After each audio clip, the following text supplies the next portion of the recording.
Hi. Hi, Jim. How's it going? Thanks for coming in. Donnie kind of sent me a message yesterday. He's like, you want to be a part of this? I'm like, yeah.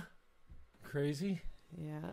Let's do So something. Jennifer Johnston is my guest. Thank you to the Facebook Live people for tuning in. And as you come in, we'll watch for any questions here. Excuse me. And then later we'll upload to the YouTube channel, and the podcast will be up weeks from now. It takes me a couple days to strip the audio off, and we'll get it up on all the Stitcher and iTunes and all kinds of stuff like that. So just check the Jim Fannon Show page. It'll be up there. So Jennifer Johnston is my guest, as appears in the Facebook Live title. Thanks for taking the time.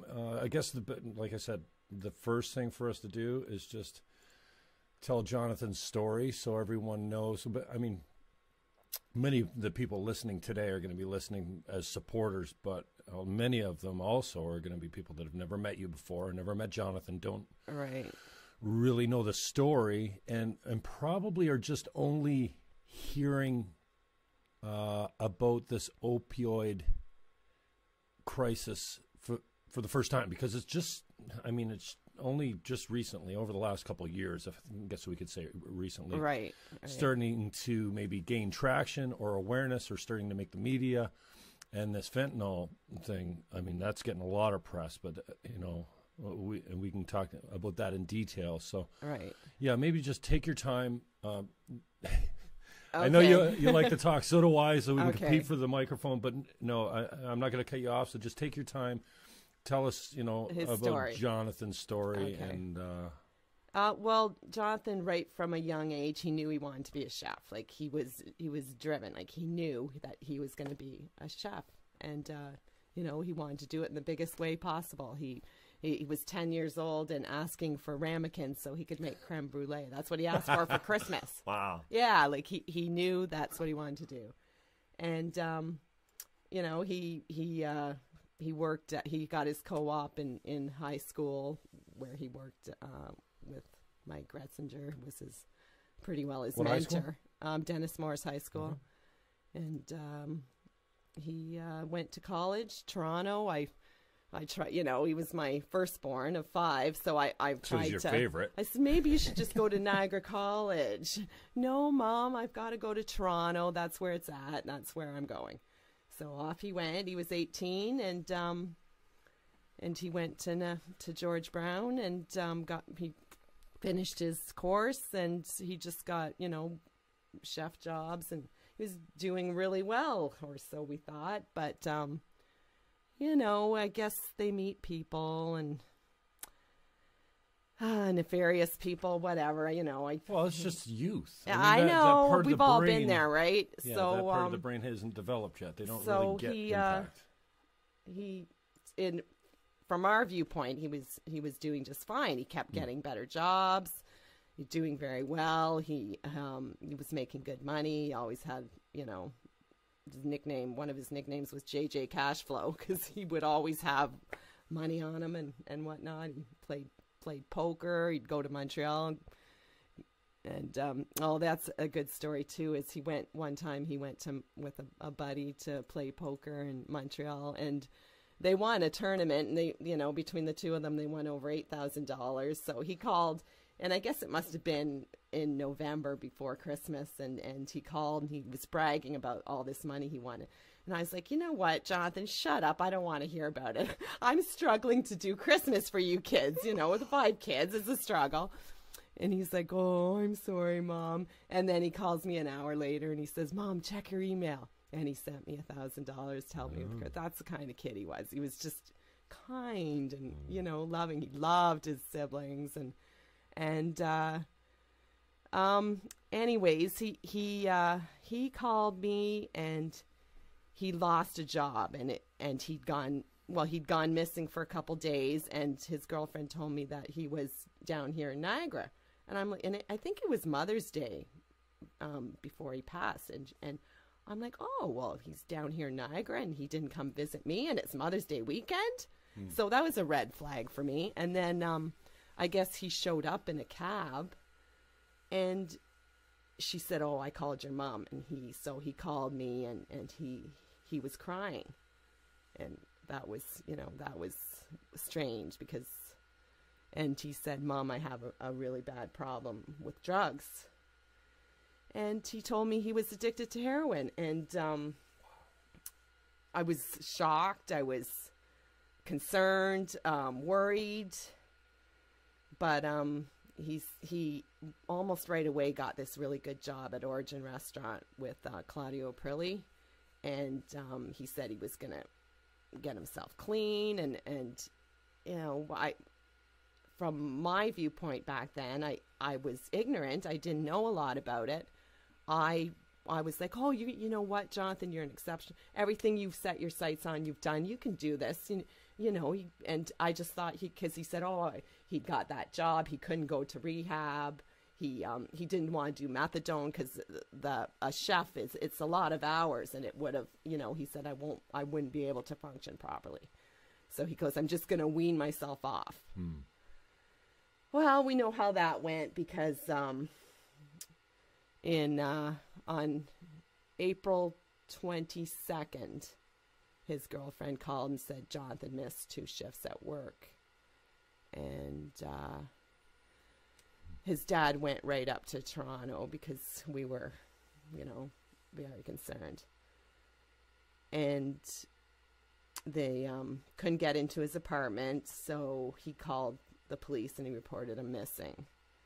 So 5 hours later, the police showed up in the early morning of the 22nd and told him that they had a John Doe in the morgue that had a health card that said Johnathan had his name, Johnathan Johnston, on it. How's he a John Doe then?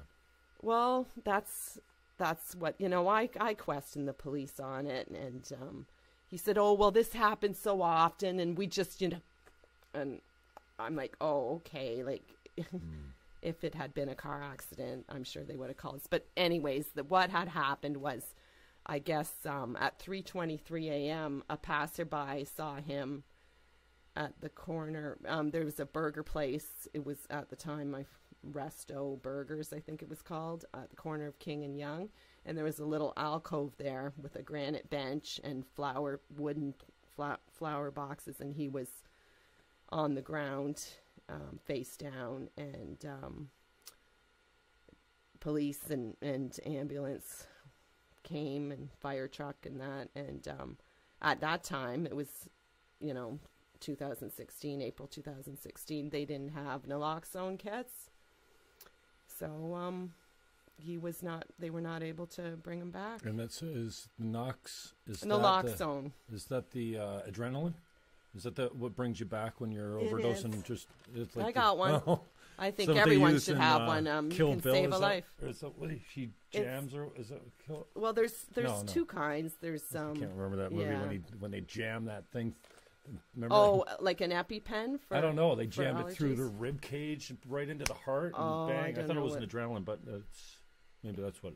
Yeah, it's a nasal. This one's a nasal spray, yeah. So it it does. It'll. And so not that I understand that wouldn't have helped him anyhow, that kit. I think it would have. Oh, they were there really fast because the police got there at 8:30 and the ambulance was already working on him. Oh. I mean, it's it's right in the heart of downtown, so they got there fast, and I think it could have. But I mean, they obviously, paramedics in Toronto have it now. It's out of control. And he wasn't even using needles. He was just, using foil, burning it on, smoking it on foil with a straw, whatnot. But it's awful, I can't even imagine. But I mean, that was my mother's greatest fear. Yeah. Is that she'd have. And then second to that horrific thing was I had to tell the other 4. Who, they just idolized him. He was we were all so proud of him, and yeah, I guess I can't imagine the feelings you must go through and the questions you must be second guessing yourself on. But I mean, and I go through a little bit of it with the younger people in my life too that are struggling. And I think, just the other day I was saying, what happens if, like, would I ever be able to forgive myself for not doing more or whatever? But like at some point, what could you do? You can't follow them around all day. What I say all the time to myself is, if I only knew then what I know now, because there's a mother.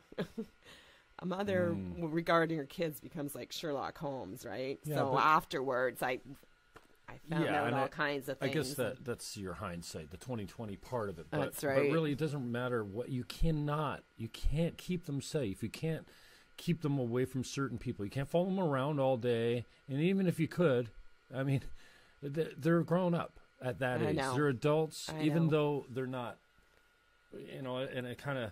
You'd love to keep them in a padded room, but it's just not practical, feasible. And they don't really have, until, from what I understand, that part of the brain that deals with consequences and impacts on themselves and other people isn't just fully developed till 25 years old. He was always an adrenaline junkie. They feel invincible, like they can't be touched, and so. I get the second guessing and stuff like that, but it's just the age, and it doesn't matter how they've been brought up, obviously if you bring them up badly, they're more prone to that, but good kids go bad all the time. And so, I can't even imagine, like I said, it was my mother's greatest fear, burying, and she always used to say, it's not like when we went to funerals for kids. She used to say it's not right. It shouldn't happen. It's quite a journey, I'll tell you. Mm-hmm. So fast forward. You grow in many ways. Yeah, and then yesterday was his birthday. Today it was. He would have been 27. Right, and today you got a day where you spend with. Christine's coming, and my mom and my sister, and I think Sarah has to work. That's my older daughter, and. Yeah, we'll get Chinese food and we'll watch home videos, sappy home videos, and cry and laugh, and it's cathartic, it's healing. Just, you don't celebrate, but you honor on those Can you days. go into the healing process a little bit, what you've learned and what maybe you can give to, I know there's other parents out there that are dealing with the same. You've connected with some, many haven't. Many that are going to be listening to this. I know, I like to reach out to them, like come to us, because until I found a common ground with some other mothers, I didn't really start to heal. I went to a grief group. Yeah. And I'm guessing that was the winter. So he died April 20th. So sometime in the winter, maybe it was October, November, fall, I sought out a grief group because I was struggling. I was like, inconsolable. And that was really good. It was such a beautiful group of ladies. And the first night, you do the round table and everybody tells their story. And there were 7 moms. Of those 7, 3 were a drug death. Where's the local grief group? It was Bereaved Families of Ontario, and we met at in Font Hill. Okay, so local once group. a week. And the day you were there were 7 other moms? Well, it's the same group that meets. So, you go on for, I think it's for 8 or 12 weeks, 12 weeks maybe. And, the same group. So that was enlightening to me, because then I realized, sheesh, that's quite a staggering statistic. Right. Excuse me. Mm-hmm. And so then after that, I was on Grasp on Facebook, and that's grief recovery after substance passing. And once you start connecting with local people, we get together and all that, and we just realize, like, our stories are powerful, and we can actually help. We can help bring a faces and voices that are needed for people to be aware. So out of that, sorry, frog in my throat. It's okay. The grief recovery program. Now that leads to what you're doing now? I mean, Yeah. the grief never ends. And I think many people that are suffering the grief just don't take the classes. I wish I had it, even from when my mother died, you know? Yeah. It is. Because I'm not sure that, you know, if it's been repressed or well, you don't get over it. You have to wallow through it. You have to dig deep and tear out your guts and just, you know, embrace it, or else it'll eat you alive. So it has to become a part of you. You have to, I'm not going to say accept, because I'll never accept it as, you know, but you just have to learn that this is now a part of your reality. And so what else helped you with that process, do you think, other than the group? I mean, or, you know, coming from the group. I mean, coming from the group, as NAMES came from the group, did it not? Yeah. We were looking for something to call ourselves. You know, we started in MSTH, which started out west, because, you know, they're ahead of us. We need to look to them, to what they're doing now. MSTH stands for? Moms Stop the Harm. Okay. So, and even though it says moms, and it's you know, it's family members. It's not exclusive to moms. Right, so, we were racking our brains, brainstorming, trying to think of a name for us, and you want it to be something that's kind of catchy, like so. And I thought, okay, NAMES, Niagara Area Moms, ending stigma, and because really that's the one barrier for these people for getting help is stigma. Johnathan was so ashamed, like, and I bought into that, you know. I was like, okay, when he told me, I go, oh, well, we're not going to tell anyone. Like, I didn't tell his brothers, sisters. They were totally, you know, flabbergasted. Right. And do you think gutted. They had no idea. You think that was a mistake? It was. Not telling the kids even? Like, well, you think you would have, if you had to going through it again, you would have sat the kids down and go, Jonathan's really struggling would have, right because now. we could have, you know, dealt with it instead of sweeping it under the car. Access to him in a way that you don't. They obviously have communication with him that he would have felt but you know, he went with that, and because he was so ashamed, you know, he was very proud, and he just thought he could beat this on his own. Amazing. So, is the women that you met in the grief group come to be people that... No, I met Sandy through MSTH. Now, MSTH, when they get new members, they will connect you with other moms in your area. So, it's Sandy Walker Tantardini. She's my cohort. Her and we're like this. We're such a good team. I wish she was here, because she's so much better at the talking part? Not the talking. Well, yeah. I'm more the heart. I cry and I. Oh yeah. Like, you did great at the region. Well, yeah, but I was crying. Right. Yeah, it was kind of embarrassing, but she, you know, she can talk like she's talking about like rational. She's very rational, and she knows the science of it, and she's very educated on it. But so it's just sticking with the grief thing. Any advice? Obviously, communication's huge. You know, it is connection. Connection. Keeping it a secret even from the kids who, I mean, they're young still.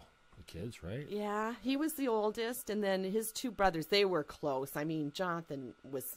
I had 3 boys, and the oldest was 4. So they were like, you know, the 3 musketeers. My 3 sons. And telling them was, you know, they had no idea. They thought, you know, my big brother, he's making it. He's gonna be big. It was so cool seeing Kenny Holt chirp in on one of our posts there the other day. He worked with him. Remember Kenny? He plays in the Maysides. Did I miss this? I don't No, you commented on it. He called him a something bugger or something like that. He's English, so he's bloke or something. Yeah. He says, I think I remember this guy.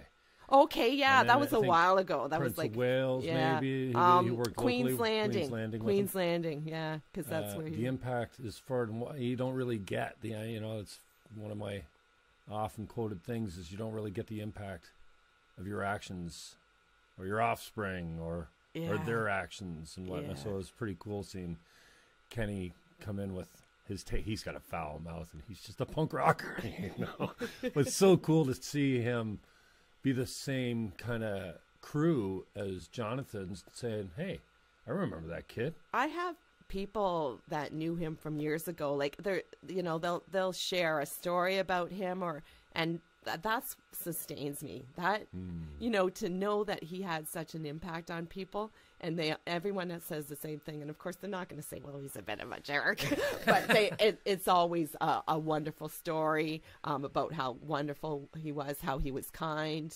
Mm-hmm. I had somebody who worked with him in Toronto when he first moved there. So he would have, even when he was in college, he'd have part-time jobs, and he worked at this restaurant. And he said he must have been 18 or 19. So it was right when he went there. And he was the cleaner at the restaurant. And he said Johnathan always had time to talk to me or talk about music. He asked about my family.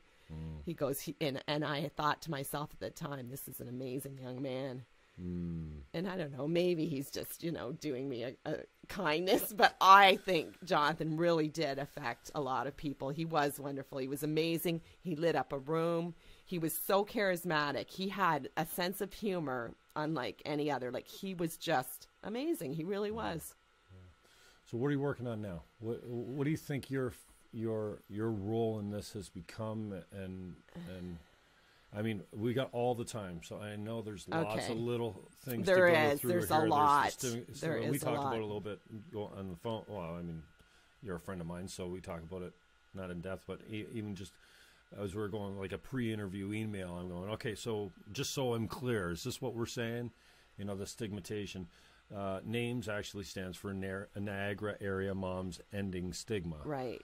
Okay, so we got that. So we want community to realize, like, this is somebody's someone. This could happen to anybody's child. It's not, and Larry had said this on the radio. We said, when he first came across his radar, that you look at Vancouver and you see that on the streets, the downtown east side, and that was kind of your preconception of what a heroin user or a substance user that was deep in addiction, that's what they look like. But that's not the case. And I mean, it is in sometimes, and those people deserve respect and dignity and compassion just as much as the college students and the high school students. And they're all in trouble, and because we have a poison drug supply, and that's fentanyl. And carfentanil now, even worse. For God's sake, it's an elephant tranquilizer. And they're adding that in because they're making up to a 400,000% profit. Yeah, it just basically comes down to greed and business, right? That was something else I wanted to mention was Johnathan, the heroin he took that night when the toxicology came back, it was not heroin. It was 99% fentanyl. Yeah, and is a Knox kit going to help anybody that's doing it will. Fentanyl? I mean, it's I don't know if it depends on how long they've been down, right? And there's signs, right? The nodding off, or Johnathan had a head injury because he must have went right down. He must have took his toke or whatever it was they do, and he fell off that bench onto the ground, and he had a head wound and then down the side of his body abrasions. So yeah, he went right down. But yeah, it would have. I think it would have saved him. This little kit that's free for anyone, any Shoppers Drug Mart, and they'll train you. You can walk into a Shoppers? Yes, you can walk into any Shoppers Drug Mart, and they will give you one. Also, Positive Living on Queenston Street. Wow. You didn't know that, Jim? No. Come on now, we've been talking about this. Yeah.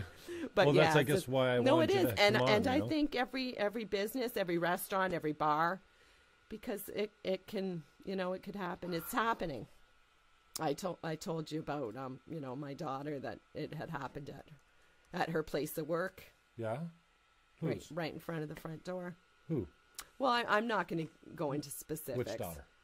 Sarah. Oh, okay. Sarah, yeah. So I don't want to go into overdose specifics. at the door? Yeah, like in front of a restaurant. And with no, obviously, kit available. Well, paramedics do. So okay. She didn't know what the outcome was, but right. Yeah, I'm just saying. But the point is that it can happen anywhere. You could be walking down the street and see someone.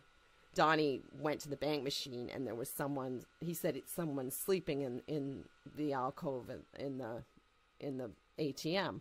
Mm-hmm. And he comes home. He goes, some guy was sleeping on the floor by the bank. I said, oh. You sure he was sleeping? Donnie, are you sure he was sleeping? How do you know he hadn't overdosed? And he just had this look on his face like, oh, yeah. Wow. So it's an old way of thinking that's going to have to slowly shift for many of us, right? Because, I think so. I think it really needs to happen. Especially, you see the faces of all these kids, and they're as young as 13, 14. They could, they start high school, they meet new people. Mm-hmm. Some of these, they have a pill. They say, oh, try this pill. Oh, you got to study for a test, stay up late tonight, try this pill. And you think it's a Xanax or whatever, Percocet, and it's fentanyl, because they use pill presses, and it's nefarious. It's evil. Right. So, and I know there's no silver bullet for this, no magic pill. No, it's for the stigma. But we're working on stigma all around. I mean, I don't want to compare the two. Every time we talk about it, somebody's thinking. You think it's stigma's ended around communication? I feel the tide turning. I really do, because as we educate people, it seems that more people are realizing that. You think a conversation like this, just picked up by somebody that's not connected, that might not even have a son or a daughter yet, might shift something in them, so when they're faced with it, God forbid, if they ever are faced with it, you think that would make a difference for them? They could think back to a conversation. I think so. Yeah? I think so. It's why I talk. I mean, would I rather be at home on my couch crying and feeling sorry for myself? Probably. Yeah, that's. But I feel compelled to help other parents realize that it could happen to their kid, and if I could help save lives, that would. Wow. That would be so powerful for me, and just. I guess how can you kind of see through the grief and the sadness and there's all kinds of guilt, and I mean the emotions, I can't even begin to understand them because I don't have a child yet, but in some way, do you think this is all in God's plan? If you're a believer, like I'm a believer. Are we gonna go there? I even thought to myself, oh, he's not gonna bring up God. Of course I'm a believer, as I know you are. I don't know if I believe in fate or a grand plan, but and I hate when someone says something happens for a reason. I hate that trite saying. But if something worthwhile could come from Jonathan's death, and it would mean that he would not have died in vain, right. That would be just, mm-hmm. It would make it, I'm not going to say easier, but it would make it a valuable. Yeah, and I guess it's impossible to say, well, like, this is why I was put here to, But I do feel this is a purpose. It's a purpose for me, and my main purpose all my life was to be a mother and to have children, and I sure did that. Five of them. Did it well too. 5 of them, and they're all good kids. So And I just, I always lived for them and wanted the best for them, obviously. And if I could spare other parents from going through this, it would make it a little lighter. Amen. So what else have we got? Other than the conversations and the communications and the media reports and articles and columns and newscasts and TV shows, because there's more and more coming all the time. There's going to be, unfortunately, it's going to get worse before it gets better, right? Right. This addiction problem. It is. The numbers, even in Vancouver, where they're doing all sorts of things, where they have the treatment centers and all these harm reduction workers on the DTS, and their numbers are increasing. That is scary, and it's because of an increasingly poison drug supply.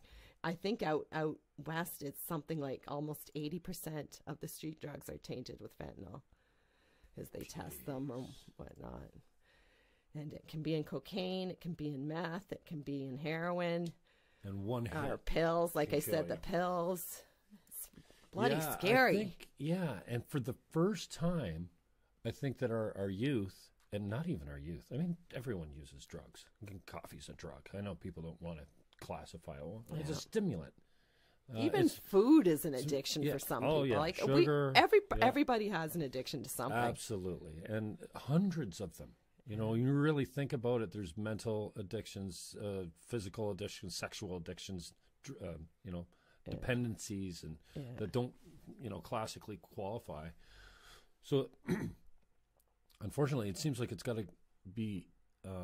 It's got to get worse before we can get a grip on it. But there's addictions. I mean, we're struggling with addictions all around different drugs. Yes, that's nothing new. But No. What is new is the poison drug supply. And that's also why it's the knowledge that kids and users everywhere of all ages are thinking one hit can kill you. And if you're not sure, and I talk to guys, that's right, that say, well, if I feel like I'm sitting around and somebody else has done one and they haven't fallen on the floor already, then I'm okay. You know what? That's not necessarily the case, because what they do is, in a basement somewhere, some creep is, I shouldn't say that, right? But anyways, he's mixing his stuff on the table, and he's adding the fentanyl in, and there's going to be a hot spot. There's going to be a spot that has a bigger percentage, but for Johnathan's 99%, that's pretty greedy. It is. It's greed. It's all for love of money, right?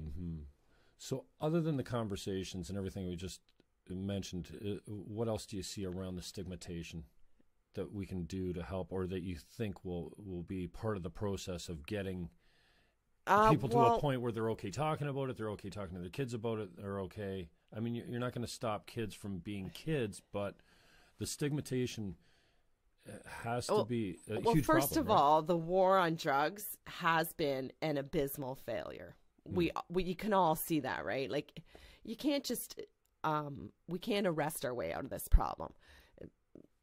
A kid has, a little bit of a bag of weed and in jail. Like, come on. And then when he goes to jail, he meets a lot more of the Exactly. criminal. He comes out of there and he's worse than when he went in. Yeah, exactly. So that's actual fact. I've Once you even put good people with bad people, they turn bad. They don't make the bad people good. That's right. That's right. And when this first happened, I was so angry. I was angry. I was directing my anger at the person who sold him these drugs that night. And I did my homework, and I investigated, and between me and a couple other people, we kind of figured out who he was with that night and all that. Really? But I'm past that. That's tear just you up. somewhat. Not only that person's not to blame. The way it works most of the time is that person will sell to you one night, and then you'll sell to him the next night. They just selling their stuff to support their own habit. But it's higher up. It's higher up that, is mixing this crap in that kills. So again, what do you think else is surrounding the stigmatization of the problem that might help us get off it, other than just, is that it? We just need to talk and education and more conversations? Obviously, we need to have changes in our community. I think a safe injection site should be in every community, whether it's a static site or a mobile site. In Kamloops, where my son lives, my middle son, they have an RV that goes around, and there's a nurse on there and a mental health worker, and they just connect with the community. it's proven that if there's a connection and they feel that, you know, someone actually cares, because some people are homeless, right? They think the world doesn't care about them. And we do have some good agencies in this area. You know, there's Positive Living, there's Casson, Community Addiction Service of Niagara. We do have them, but it's just a matter of figuring out how we can help these people when they ask for it.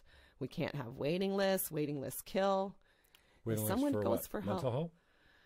Well, mental health or addiction. And they're often, you know, tied together. It's, that's a fact. And, I just, you know, and not a lot of families are able to shell out $10,000 to send their kid to rehab.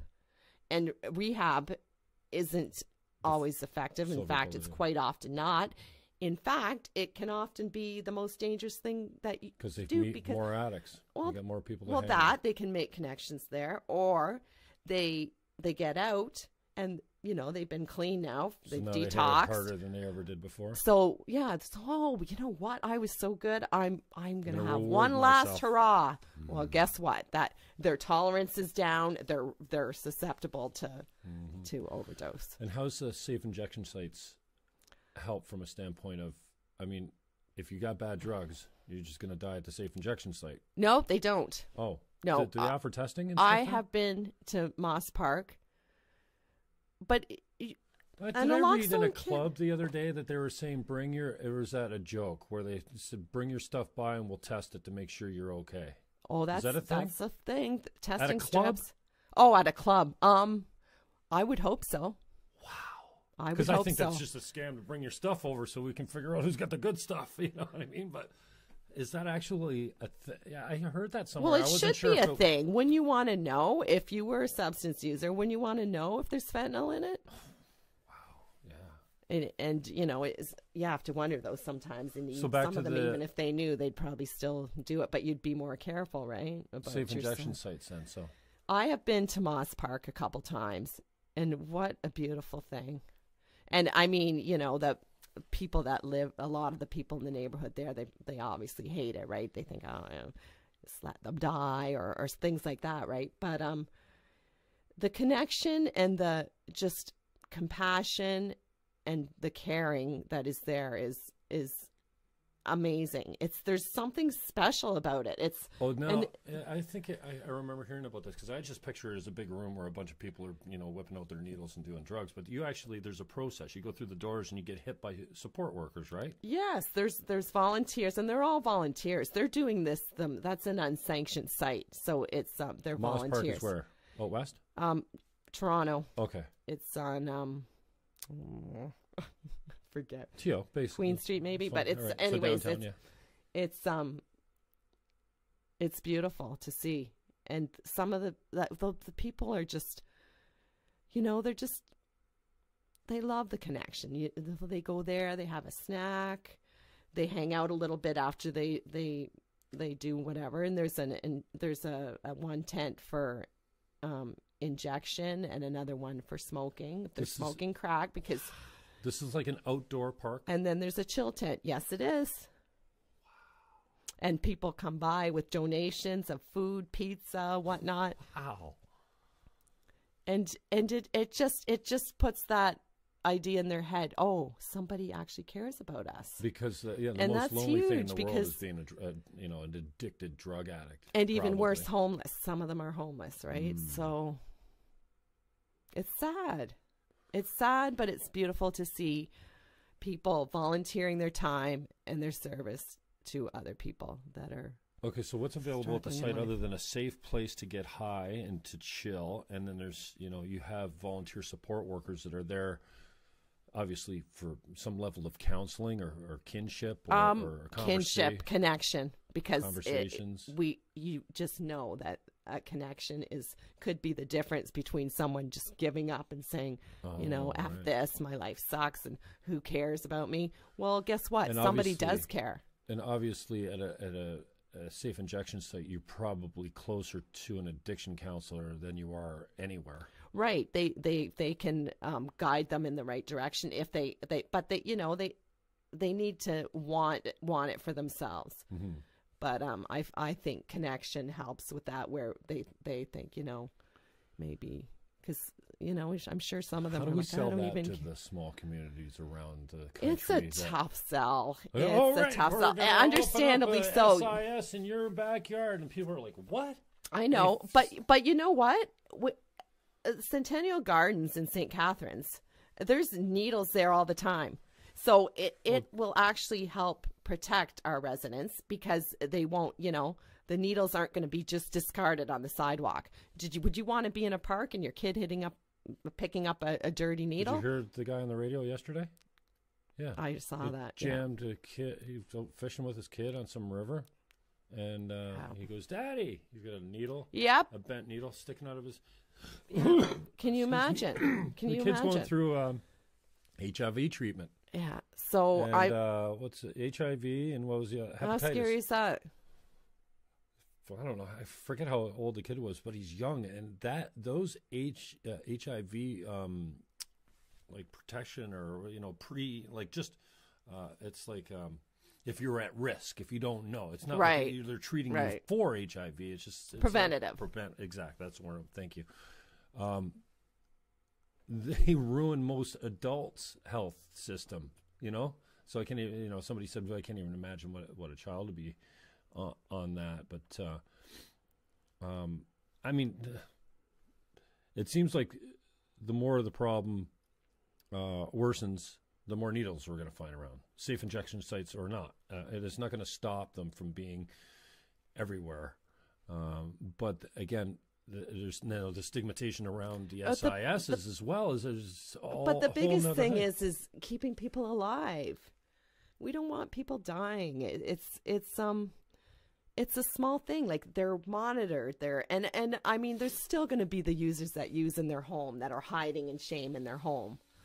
Mm-hmm. But I think, you know, it's something that's necessary just to keep people alive until they can get treatment because of the poison drug supply. And I'll keep saying that. Poison drug supply. Poison drug supply. It's a nightmare. Yeah, and when the greed is involved, there's not much. I mean, it's a profit taking from criminals, basically. And I guess that leads to the next thing, removing the criminal element. I mean, and we're seeing this with weed now. What a joke. Like, please, you're not going to remove the criminal element by selling it in LCBO stores with high fucking taxes on it. And, I know. I know. Stupid. So, proper legalization. How does that go down when we're talking? And, you know, as a Green Party candidate, it's a tough sell. I've been talking about that legalize all drugs so they're regulated. So you're taking the power away from these people, because 2 grains of salt of fentanyl can kill you. 2 grains of salt added to your whatever. The size, there's there's a little vial and there's 2 grains of salt in there. That's how much fentanyl. Are you taking that on as well? Legalization, regulation, yes, we education? Are. Yes, we are. And how does that look? What's the logistics of taking on the government with a thing like heroin? When it was mentioned to, because most people you say Justin Trudeau, he was having none of it. But I mean, we hope the NDP, Jagmeet Singh, he's all for it. Legalize all drugs. I think I heard him say that. He did, yeah. Mm-hmm. And you look to Portugal, and you know, they drastically reduced their deaths by decriminalizing. And there's a difference between legalizing and decriminalizing. Amen. I'm glad you brought that up. So they decriminalized, and they're just in Portugal? Yes. And they're even seeing results from that? Oh, huge. So even if you went a step further into legalization, I guess then you put the government in the drug business. I mean, so to a certain extent they are already. Yeah, so what it is you know, a doctor would give you like an opioid replacement therapy. Right. And you can slowly wean yourself. Because Johnathan, is that just methadone, or is there other and Jody Emery's been talking about this for a long time. No, not just methadone. In fact, the whole methadone, it needs to be revamped. It's methadone screws you up too. I mean, it seems like it's become a business now. Like, it's, you know, they're lined up around the block, and just like a, you know, That an methadone- assembly line of. So methadone, if I understand it, is that the blocker? So if you do meth, or Don't ask me the methadone- science of it Yeah, because okay. I just don't know. I think it reduces your high so that if you do get high, it kind of you don't get the. But the system is so open to abuse, and I mean, you know, it's. I had a buddy on methadone, and he was gray for 2 years, and he beat it, the dragon. And I know someone that it worked too, but I also have heard of many that abuse that system, and you know they learn how to go around it and be able to have a couple days of the week where they can get their fix, and then you know, so they some pee will be clean. on methadone for the rest of their life. Well, it seems like they don't care because it's like a business to them, but yeah, that's right.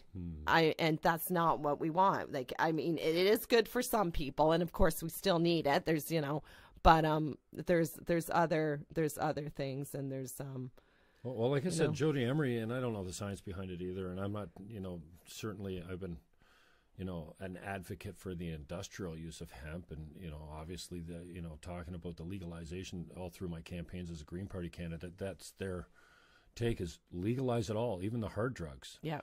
Recreational or not, put it in a safe place. It sounds pretty radical, doesn't it? Yeah, a regulated and I'm sure, supply, and I mean, education. 2 if you years want to get ago, off I it. would have said, "What? That's just crazy." Yeah, and if we actually started putting the money from these, like the taxes that are obviously going to be on the, you know, or the profits on these drugs, if we started putting these towards resources, towards, you know, frontline staff. That's that right. When you walk in the door, they're like, "Hey, you want to get clean today?" Or you want to, like, is today the day you're going to say, "Fuck this, and I want to get take clean"? them right in. You put your arm around them, and you know they see a psychologist, and they see a nurse, and they work on a plan right then because they want to get clean then. But an hour, if they walk out the door and they're on a waiting list, an hour by then they're going to be seeking out their dealer and getting their fix. You'll be back in it. So legalization, regulation, education kind of seems to go all hand in hand, and the financial, the revenues from them, again, you know, we don't really treat our taxes that way in this country. They Well, kinda in go the to long run, it'll save you money. I mean, look at this. You know, absolutely. These could be. Look at Johnathan. He was high functioning. He was working 60, sometimes 70 hours a week, and still, you know, living that life. It's probably why he was at risk. He wasn't, you know, obviously he wasn't strung out all day. He was working all the time. So it's pretty common in the kitchens because of their, you know, their hours. They work till, there's bars in these fancy restaurants, and they work till 1:30, and then they go to the bar, and it's only last call. Well, then they still want to party, right? So, yeah, I don't know. It's just, there's so many and things that what could change. we call the industry is probably a little bit more susceptible to it because I they're think already so, in the yeah. drug business. Yeah, as I've far as heard it, selling and alcohol. I know of several mums in the groups that, you know, their sons were chefs or worked in kitchens. And we also talked a little bit about a multi-treatment. yeah, they have one in Guelph. What's that? Rapid access treatment. No, well, it's the multi. What's that? Well, logistically look like? It would have, you know, it would have mental health care, help for finding housing, like all of it under one roof. Addiction counseling. Even like see. you know, So you go to one place. community connection where, you know, they could just come together, and then of course the opioid replacement therapy where they could get clean What are they drugs. using for that? What's that? What are they substituting for? Well, there's for a perks few. or heroin or whatever they're using. Well, there's Vivitrol, Suboxone. Okay. There's These are one, and I don't synthetics? even know how to pronounce this one. Buprenorphine. I don't know. It starts with a B. BU. Okay. That's Right. another one. But there are, you know, some doctors will use them. Do you know anything about them? Like, Not a lot. I really don't. That's where I have Sandy at my side. okay. She knows all this well, stuff. She maybe can we'll just get go around on. another time. But I'm wondering if it's mimicking the high though. Without There's, the addictive. you know what? There's. I'm pretty sure some of them there are that don't give you a high, but what they do is they take that debilitating withdrawal symptoms, Oh. and that's huge. That's what that's why it's so hard to kick heroin, is because of the debilitating. And Johnathan talked about that with me. He said, you know, and Christine would tell me how sick he was on it. And she couldn't stand it. She couldn't stand seeing him sick like that. So she'd take him to get more because it just, you know, and she told it for him and tried to just dole it out in small bits. She tried so hard, you know. Wow. Yeah, I guess there's a whole lot of education we can do around that. Yeah. And we talked about housing options briefly there too. Some of these people are homeless as well. Yes. I mean, yeah. Even here in St. Catharines, I mean, you know, it's a lot of people close their eyes or they never in those neighborhoods. But that Gale Crescent, I when I drive Donnie to work, we drive down there, so I see it all the time. And there's sex trade workers and homeless people, and the Start Me Up is right there. They can go in for a hot breakfast and. Yeah, so... What's this latest campaign? Which one? The letter writing campaign. Oh, MSTH started that out west. Oh, okay. So when we saw it in the group, we're like, oh, well, we're going to get right on that. And so what it is this week, because it's National Addiction Week, Justin Trudeau is going to be getting a lot of envelopes in the mail. And the beauty is Canada Post is going to be saying, what the hell's going on this week? Because you don't have to pay postage, right? So it's all free postage. And it's a picture. Because really, a picture says 1,000 words. It does. It's it's putting a face to this. And, you know, they're just all these beautiful kids. Most of them young men. It's a lot. Most of them are young men. It's a letter writing campaign where you're sending in pictures. The pictures, and then on the back of it, you write their birth date, their death date, the cause. In Jonathan's case, I call it accidental fentanyl poisoning, which, you know, I don't know. Maybe just fentanyl poisoning I should have put, because accidental. Well, it's not accidental when someone's putting 99%. You know, someone somewhere. And then you can write like a hashtag on the front, and you draw a purple heart, and then someone on front, and then you write who they were to you on the back of the picture, and you know, there's stop the deaths, do something now, Mr. Prime Minister. You can make up. I made up mine up. I personalized it. No, about Johnathan. I just want him to step up, because, you know, he doesn't even, it's like it's off his radar. He really hasn't gone really out of his way trying to acknowledge it. He doesn't really even acknowledge it. He doesn't. He just, you know, he talks about other things, and it seems like this is just something he wished would just go away on its own. Well, that is not going to happen. Even Donald Trump called a national emergency. Even Donald Trump. Come on, Justin Trudeau. You want to be less than him? Come on. Yeah, the shiny pony's getting old fast. Yeah, I mean, this is politics. We really can't trust them to do anything other than what makes them more re-electable the next time around, and that's just the way our system is set up with first past the post, and the whole idea of, you know, the number one rule in politics is acquire and maintain power, and that's the game. And so it's almost like they got together back in the day and said, "Oh, I got an idea. You guys call yourself the Liberals. We'll call ourselves the Conservatives, and we'll stay in power forever.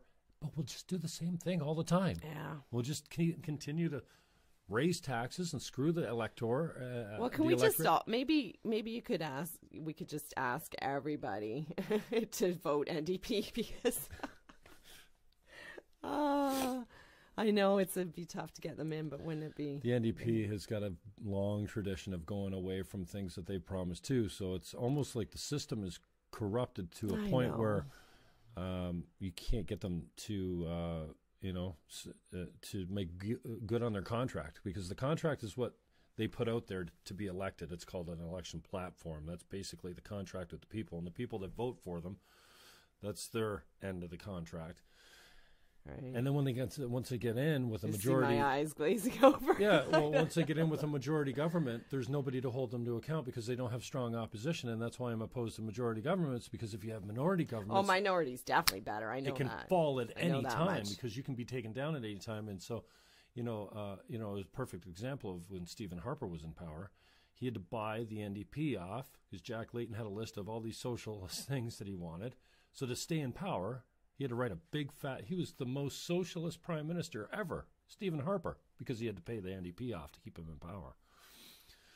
So when we talk about root causes, everything's got a root cause, right? And when we talk about drug abuse and mental addiction, there's root causes that you would never think about, like electoral reform. Again, your eyes glaze over. You're just like 95% of the people. I know. That I talk to about important issues.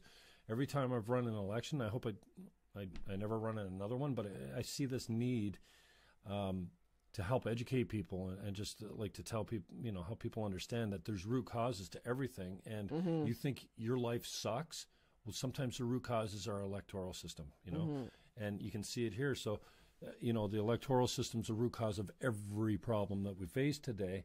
I'm not saying it's the major one here because, obviously, mental issues come into it, alienation come into it, right? This feeling of hopelessness, like the drug is your only friend. Right. Johnathan had lots of friends, so that wasn't his case. Sometimes it's just a bad decision where you go, sure, why not? I'll take a hit. Never thinking that you're going to need another one and another one and another one. You're going to be on it for the rest of your Let's look at a hypothetical situation. So a young man who's 18, 19 years old gets busted with a bag of weed. And maybe he has some little baggies on him, so he's going to get charged with trafficking, right? And he gets a little jail stint. Well, now he has a drug charge, so he can't go over the border. He's going to have a hard time getting a job. And that sort of thing for weed, which is now going to be legal. Okay, so that's going to Well, they're saying, but hey, when we get to July 1st and it's not legal, it could ruin his whole life.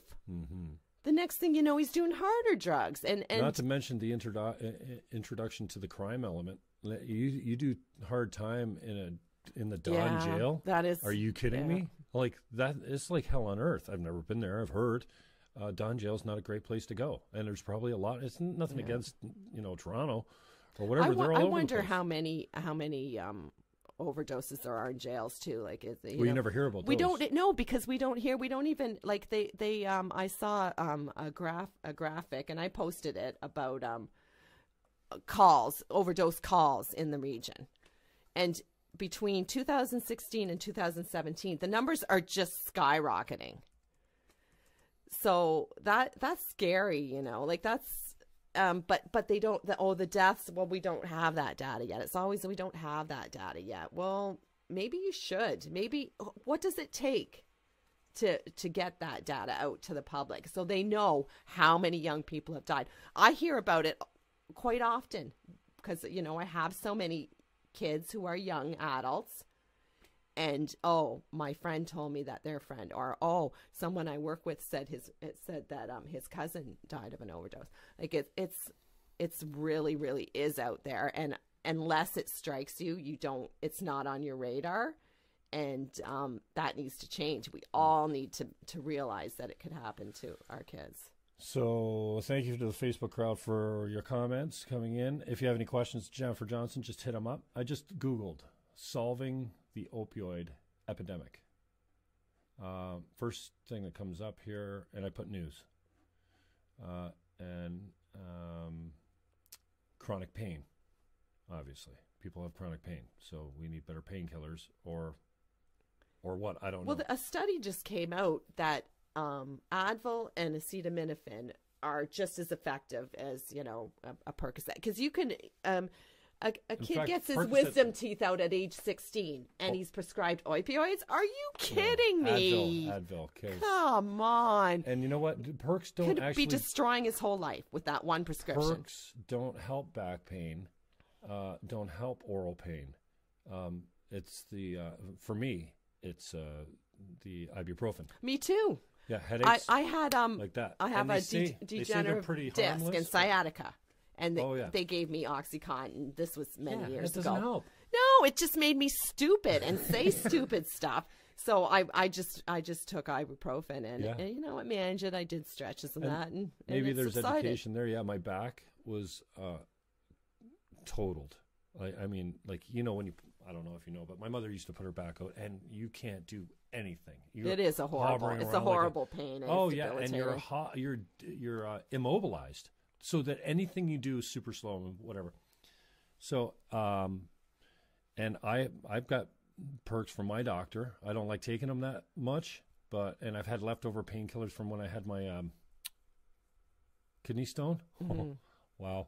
Yeah, I heard that's worse for men than women. Oh, like unbelievable. I started walking, and you know, I'm like, okay, if there's one thing I'm gonna do, I'll do a half an hour, 3/4 hour. And one day I did 2.5 hours. It was I bit off way more than I could chew. Yeah. But a couple months later, what do you know? But we don't have the time and the discipline and the wherewithal. The second, number 2 here, could virtual reality solve the opioid epidemic? Okay, I don't Never even even heard of know. that No, okay. Acupuncture is the third one. I don't know anything about that. Acupuncture for pain. Okay, ancient medicine may hold the key to solving. And now the next one, Trump declares opioid crisis a public health emergency. But it falls on deaf ears.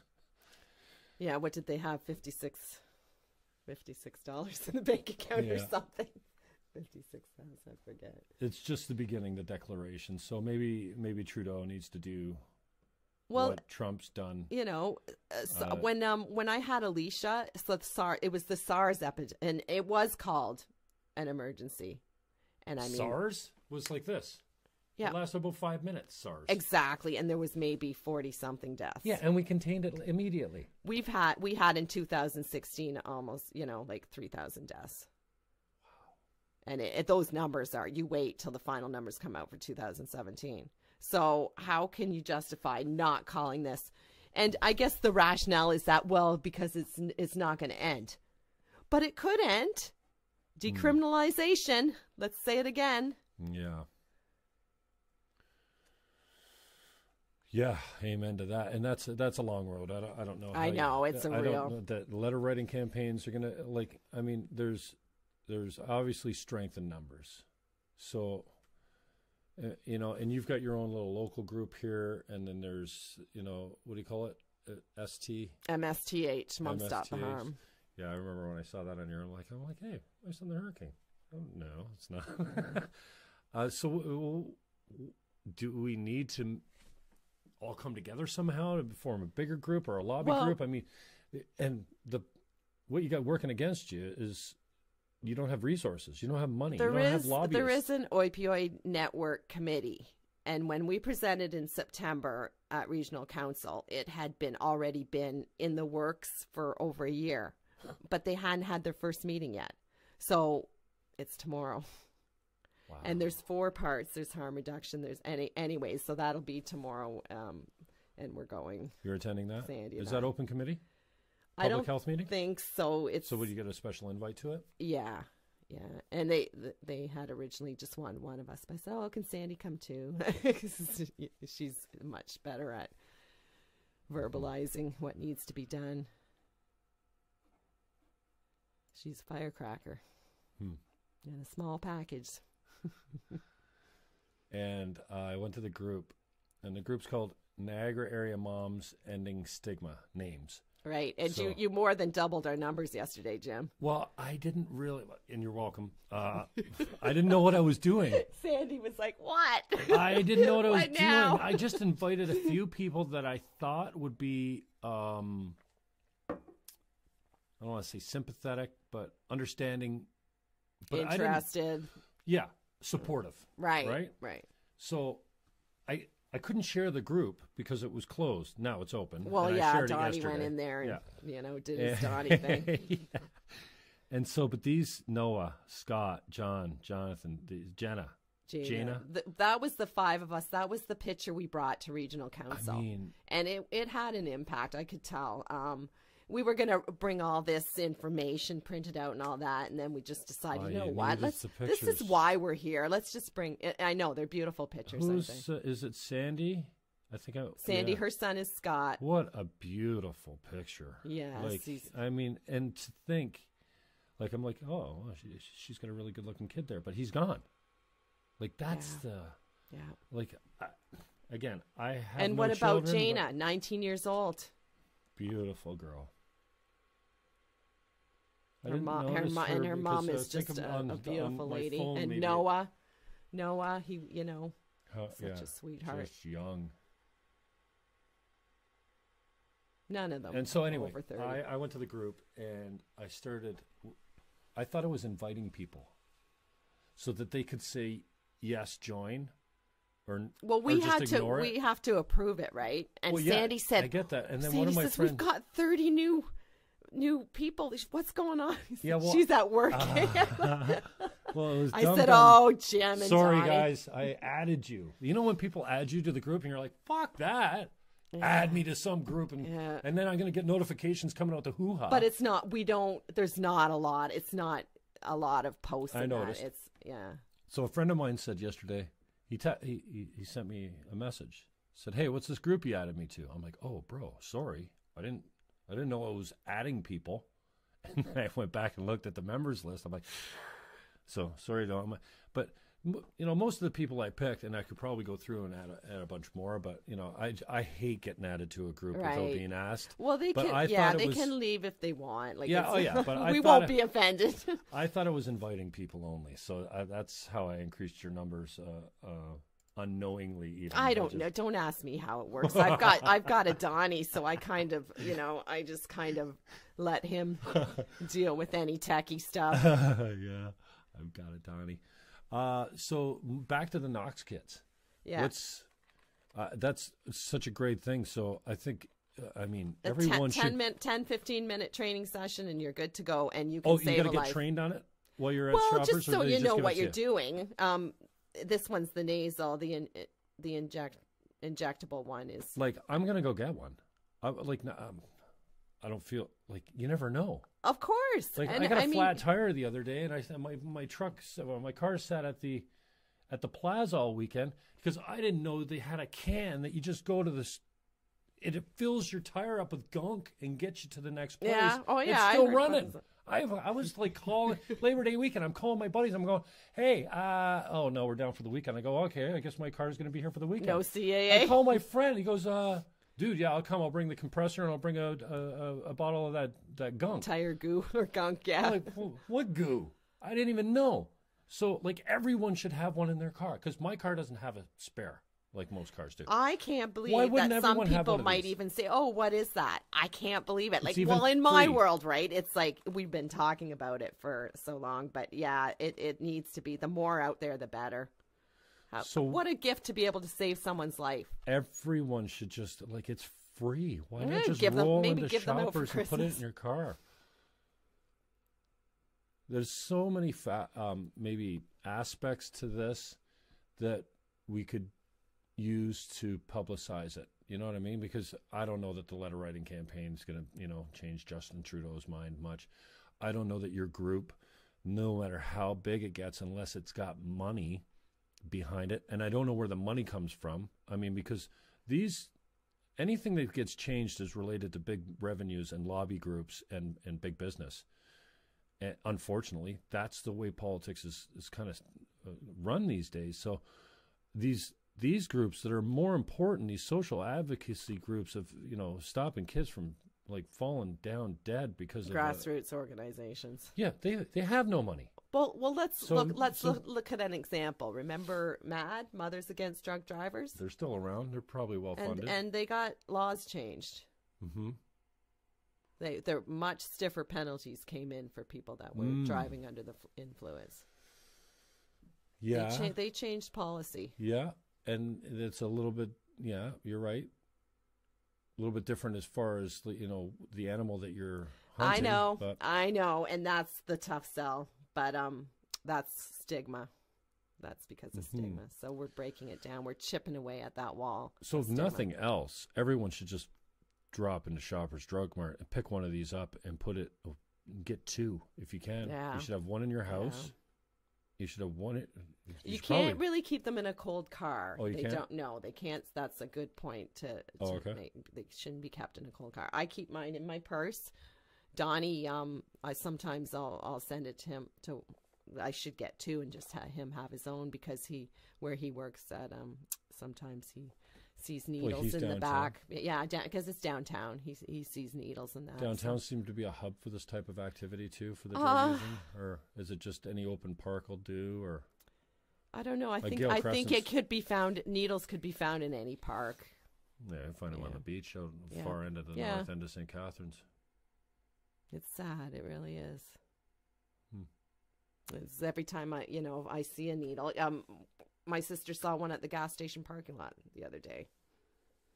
Imagine. So anyways, every time I see one, I think, oh, geez, that person could have died injecting that poison into their veins. And it doesn't even need to be just injecting either. Or it doesn't matter how you're consuming it. No, that's right. Johnathan did not use needles. And that was another thing about the cops, the police in Toronto, that they told me that he had, when I talked to them, they told me he had a needle on him. And so I didn't get the police report. I could only take small increments of information upon me because it was just too much, right? Mm-hmm. So I waited over a year to even send out for the police report. Okay. I still haven't sent for the autopsy. I may never send for it. But so for 18 months, because it came pretty well the week of the 18-month since he'd passed, I thought he'd broken a promise to me because we talked, and I guess we thought he would be safer if he didn't. And he said, I just smoke it. I don't ever inject it. And he goes, I hate needles. I won't ever use them.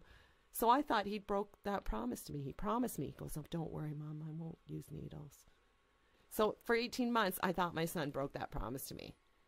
The police need to be more sensitive to families. Well, why? And that goes back to this John Doe thing. Oh, it's unbelievable. Okay. Well, it's in the news now because yesterday there was the interview about that one out in BC. A month. What's the thing? Why John Doe for so long? I can't even fathom how it's so insensitive. And I suffered for that, Okay, as a mother. Let's rewind back. Okay, so let's go back. Tell the story of. I suffered greatly because I felt like you treated my son like a piece of garbage. I still suffer because of it, it's awful. And he wasn't a piece of garbage. He was wonderful.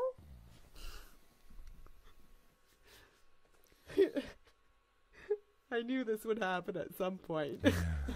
And I'll be fine in a few moments. And it really bothers me that they didn't see him as someone worthy of notifying the family. And for 2 days, I walked around like nothing, And he was dead in the morgue, unidentified. And there's no excuse because he had a health card. And then when they... So that's the part I don't understand. They were pretty angry at me when I called them out on that in the dialogue, which is the George Brown. And there was the next day after the article, he updated it with a rebuttal from them.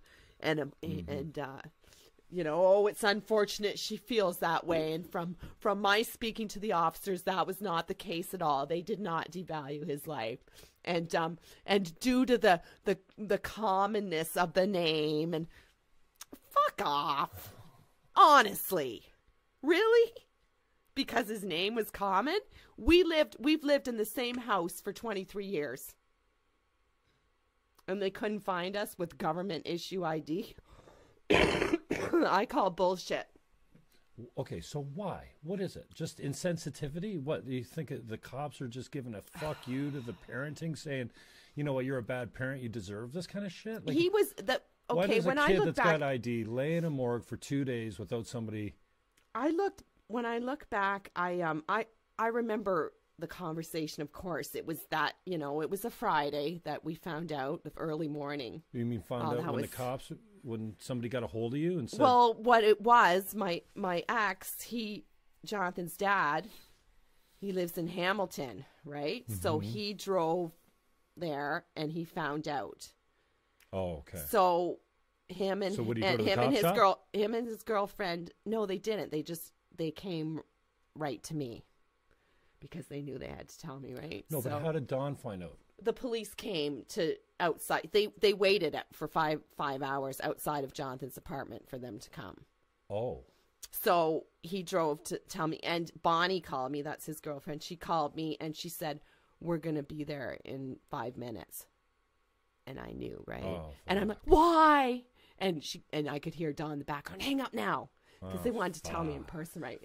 And Donnie, of course. Oh, Jennifer, it could just be. I said, I just know, right? Donnie, always so yeah, that was the longest 5 minutes of my life. Oh my God, I can't. And my world just crashed around me, and my family's just forever changed now. But it hurts that they didn't contact us. And I know if it had been a car accident or if he'd had a asthma attack and died, that they would have contacted us. So, and you don't even know what it is then? Like, I'm asking you, like, you got the secret, I wish I knew, because it doesn't make any sense to me. And when I lie in bed at night, awake, that's the things that torture me, is things like that. Because it's unfair, and, it doesn't need to be that way. No, it doesn't. And if anything... So that's why I talk about it. Like, because if anything, I talk about it because I don't want it to be done. It's clearly still going on because it just, there's another story, same thing. A whole month. Drug overdose. Yeah, it was a young girl. Missing so it's clearly is still going on and it needs to stop right now. Because even if you can't value that person's life, think about their family. Mm-hmm. Like, I suffer for that. I suffer thinking that, and when I did talk to the police, and I remember every detail, like they can, whatever they say. But when I told him that Johnathan was a chef, and he goes, "Oh, where did he work?" And I told him Origin Restaurant just down the street from where he was found. He was like, shocked. Oh, like all surprised. A shift. How dare you be surprised? Really? Well, I think that's they just see so much of it, I know, I know I know. I try to look at it from their point of view, and their jobs are pretty, get pretty shitty, and they see a lot of crap. But I would like there to be sensitivity training for the police. I really think they need to think bigger. I think they need to think of the bigger picture and of how that impacts family, because I suffered greatly because of it. I really did. And if there's anything that you can help with, you're not going to change the addiction process overnight. You're not going to help, you're going to make a small dent in the number of addicts or the fentanyl or whatever. But if there's one thing, and that seems to be one of the most traumatic things for you, is the fact that you didn't know for so long. Maybe that's where you can make a difference from the standpoint. If you think it's stigmatism, then maybe Jane Doe doesn't have to lay in the morgue for 30 days while her family pulls their fucking hair out looking for her. Because, and again, isn't that awful? Does she have ID on her too? Or no? Yes. Okay, it's yeah. I didn't see the story. You told me about it when you first got here today, and it breaks my heart because there's a radio interview, and it's on I saw it on Facebook, and it's just awful.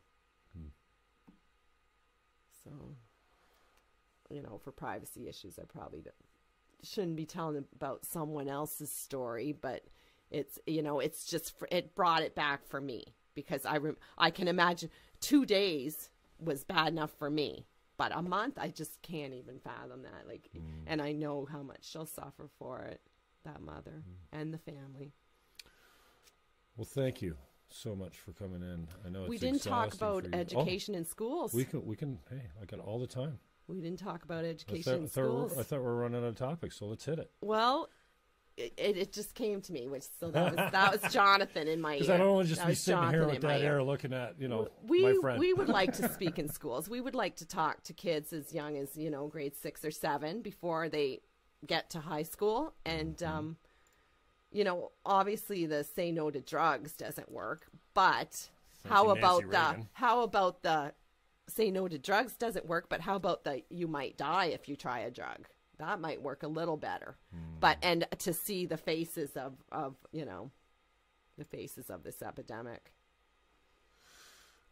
So I think there needs to be a blitz, an education blitz in the schools. I think it's integral. Agreed. I'm not sure that, it doesn't matter how drastic the message gets. We're human, right? I know. We're going to make bad choices. We're going to do things we regret. But educated. And we're going to take chances, especially would be before. A little bit forewarned, and maybe to be more careful and not just take an unknown pill from someone. Like it's and there have been cases where a young person in grade 9 is has died because of one pill. Yeah, and responsibility is something we don't teach very well in school either. So you're going to a party, stop by at Shoppers and get a Knox kit. Yeah. We should have them. I can't. I'm blown away that they're. It almost. I want to see the evil end of the big business and say, well, of course they're giving them away free. They won't get Shoppers in there. I can't imagine how much a Knox kit costs. I think it's between $45 and $50. So that's a significant goodwill gesture that Shoppers is taking on. Just it's the giving government. them away. The government's funding they're it. Subsidizing it. But it's and I'm sure there's other places you can get them. I know Positive Living has them, but yes, it's naloxone kits, safe injection site, decriminalization, education in schools. Those are the biggies. Mental health. Yeah. Oh yes, because it's very close. We already hit on that. Peer support we talked about, because that comes in with the multi-tier treatment centers. Yeah, I really do think that is a great thing. We didn't really talk about it, but I wrote it to you yesterday, and that recovered addicts. It's like just having someone that understands and knows where you are and that can kind of mentor you. So if they came in for treatment and they could be connected with someone who could mentor them. Kind of like in AA where you have a sponsor, right? Mm-hmm. A sponsor. But 12-step treatment doesn't work for this very often. Like NA, it's good for support and that, but Johnathan went and he did go. He went to, I think he went to one meeting anyways, because he told me about it. But you can't just it's not as easy as, and I'm sure stopping drinking is difficult too, but this is an actual chemical change in their brain, right? Yeah, and different drugs have different withdrawal symptoms. And they talk about how harmless the nicotine withdrawal is and how quickly it leaves your system. Like you sleep at night, you almost have no nicotine in your system when you wake up. Heroin, different. You withdraw for days from heroin. I understand. It's horrible. I've never taken heroin. Horrible symptoms. One of the drugs I haven't tried. Yeah, it's like it's been described as the worst flu you could ever imagine. Just it's awful. And then so maybe there's dope sick, they call it. Dope sick. Jody Emery's been talking a lot about how cannabis and did you see the one I posted yesterday about Rasputin is his name? I think Riley Cote. Riley Cote's a former Philadelphia Flyer tough guy who's an enforcer. And he came on my show a couple times when I was at the station. It was just a really good interview. Born in Winnipeg, Canadian kid, grew up, went to school, and played hockey down in the States, married an American girl, beautiful family. He's ripped. Like his body He's in better shape now than he ever was when he played in the NHL. And he's become an advocate for the legalization of hemp, industrial hemp, and just the, just getting your EFAs in you every day can change the chemical balance and guard you from depression and all kinds of diseases. I've been talking about hemp oil and hemp seed, hemp hearts for years. Well, he posted something the other day how CBD's got this guy off opioids, and he chronic pain, right? He's a fighter. I don't know if he was a boxer or MMA. I've heard before too that I should have tagged you in the post. Some people CBDs and Jody did Emery. you say it was a hockey player? Well, Riley Cote is a hockey player. He posted it. Okay. Gotcha. Let's see if I can find it here. And this guy was either a boxer or MMA fighter, and addicted to opioids, and how CBD, cannabis oil, which doesn't even get you high. That's right. Bas Rutten knows what's up. Hemp heals. Champion MMA fighter reveals how CBD helped him knock out opioids. It's an HBO. Oh, maybe it's.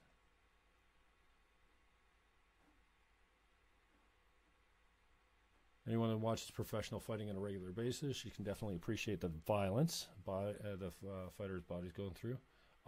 He rebounding from oxycodone. In a recent blog post, Rutten shares his story of a heavyweight fighter, Mark Herr, who became addicted. Maybe it wasn't him. He became addicted to opioids in order to mask the pain of the fighting. I've seen before that CBD helps. #love CBD. It restored my energy, strength, endurance. I heard my kisses are also much softer. And Jody Emery's been talking about it. Obviously, between her and her husband doing jail time and being consistently prosecuted for openly selling one of the most harmless drugs known to man, cannabis, is constantly tweeting about how this is one of the secrets to getting off the opioids. I think it is too. I think it could be used for so many things, like you said, like mental health. Doctors need to embrace it more. They need someone who has cancer and is undergoing chemo. It can help them with their appetite, the nausea. It can help so many things. I believe that too. The only thing that would make my mother sleep or brought her appetite back was the weed cookies that my cousin crafted up with some butter. Yeah. And but it's not to be treated lightly, that stuff. When you eat it, man, it's a totally different buzz, a totally different chemical, actually. Once your liver processes it, it's psychedelic. Like THC is not. THC obviously psychoactive, but this stuff will fuck you right up. Well, and the if you drink CBD on it, though, right? Like you said, you don't even get high from it, no so it would be like component to so. that. If they could have some sort of medical grade, I think it's probably coming now that they're going to be buying weed at the LCBO. Oh yeah, what a joke. All right, so how do people get a hold of you? Where do you want to send people that are struggling for referral? Well, we're on Facebook, the NAMES group. Niagara, NAMES, NAMES. You type in NAMES, all caps, it'll probably come up, but the Niagara, and then it says right in the title, Niagara Area Moms Ending Stigma. You can join that group. I can get a hold of you on Facebook as well. That's right. And Jennifer Johnston. Any other advice, recommendations, support you want to put out there to the people that are going to be watching and listening to this? I don't know. I may think of something later, but for now, I think we've covered a lot of topics. Right. Well, thanks for coming in. I love you, Thanks especially for me. doing this. It's I know it's. I can't even imagine how. I was at the funeral. It was. as beautiful as something like that can be. But yeah, there was a lot of people there, a lot more than we were expecting. I know only just, from losing my mother, it's like that whole week for you is probably maybe 2 weeks. It's just like a complete blur where you don't remember I guess maybe like there's a numbness, and they say about grief that talk about being you're stupid. numb and you're yeah. I couldn't. But even then the drive around second year town. is worse, because the reality sets in, and and I believe that to be true. I find the second year is pretty grueling. It's like okay, there's no denying this anymore. There's no, he's in Toronto, he's just gonna come home for the holidays. It's just not gonna happen. Yeah. You've gone through all those firsts, and now you're into the seconds, and you just can't deny it. Your brain can't deny it. Yeah. All right, go to Shoppers. Pick up your Naloxone. Is Naloxone? Naloxone. They're free. Pick them up. Take them home. Take them to work. Get a hold of Jennifer Johnston in the group of names. Niagara area moms ending stigma. Jen, thanks again. Appreciate it. Thanks, so Jim. much. All right. I have to go over here and turn it off. My dad's like, don't you have someone to do that? Finish. Your dad's sweet. I'll leave that on the tape.